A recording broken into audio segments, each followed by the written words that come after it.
Edward idled in the work shed, watching the other engines go by. He was awaiting the results on his inspection.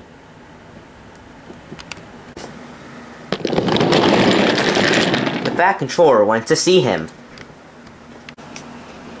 "The workmen say you're free to go, Edward," said the Top Hat.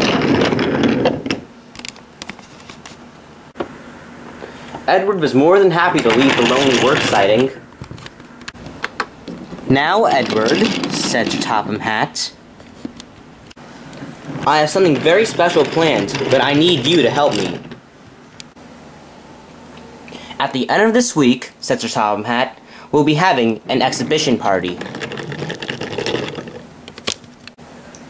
"That's great, sir," said Edward. "It is," said Sir Topham Hatt, "and I want you, Edward, to pull the special train carrying the visitors to the party."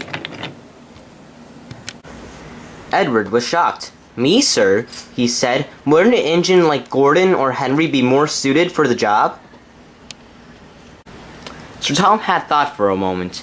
"No, Edward, you are the engine I want to pull, as my oldest engine on the railway."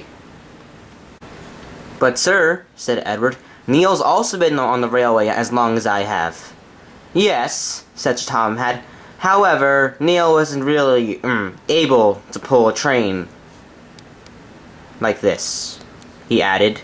He was trying to get his thoughts together, trying not to insult Neil in the process. "All right, sir," said Edward. He was thrilled. News of the party soon spread, and all the engines were excited. Well, almost everybody. At the mine, Neil was talking to Renes. "Now, Renes," said Neil, "while I'm gone to the exhibition party, you'll be in charge." "Right," said Renes. Neil went on and on, talking about how the mine works, and Renes listened to every aspect of it. Just then, one of the mine workers came up. "Neil, you need some more water," he said. "All right," said Neil, and he puffed away. As Neil left, Duncan came storming into the mine. "It isn't fair," Duncan grumbled. "What isn't fair?" asked Renes. "Those standard gauge engines get a party, and us narrow gauge engines just get work. Why don't we get a party?" said Duncan furiously. Renes just sighed. "Duncan, I wonder, did you bring the dynamite, or did the dynamite drag you with it?" Before long, it was the day of the party.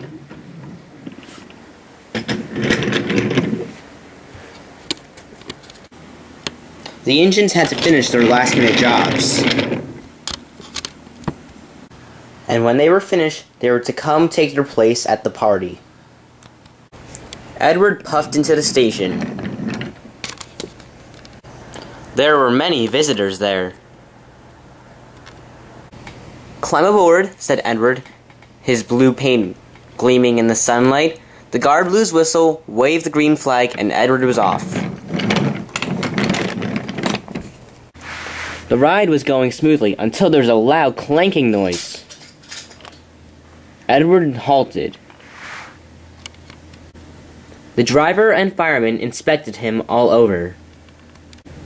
"You've broken your side rods," the driver said. "We're going to have to wait for help to come."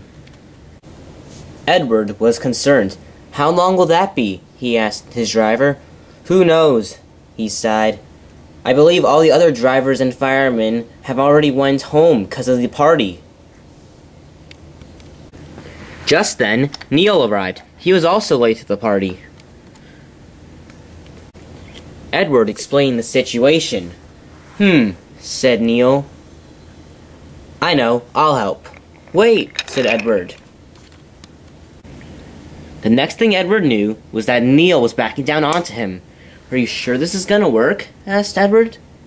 "I mean, you're not the, strongest of engines?" Neil smiled. "Who knows, Edward, but I may surprise you in the end. Now let's go." Neil puffed as hard as he could, and soon the train started edging forward. Meanwhile, at the party, the engines were worried. Maybe something bad happened. asked Mavis. Maybe, like, he crashed or something? Who knows, said Gordon. Huh, I knew I should have been the one to pull the train. This wouldn't have happened if it were me. There was a faint beep beep in the distance. Oh, said Belko, that's Neil's whistle. Maybe he knows what happened to Edward. What the engine saw next surprised them all. They saw Neil, but behind him were Edward and the stranded passengers. The engines were speechless. Wait, what? How did you? Stammered Gordon. This just goes to show you, Gordon, smiled Neil. You can never judge a book by its cover. I may be old, but I can be a really useful engine.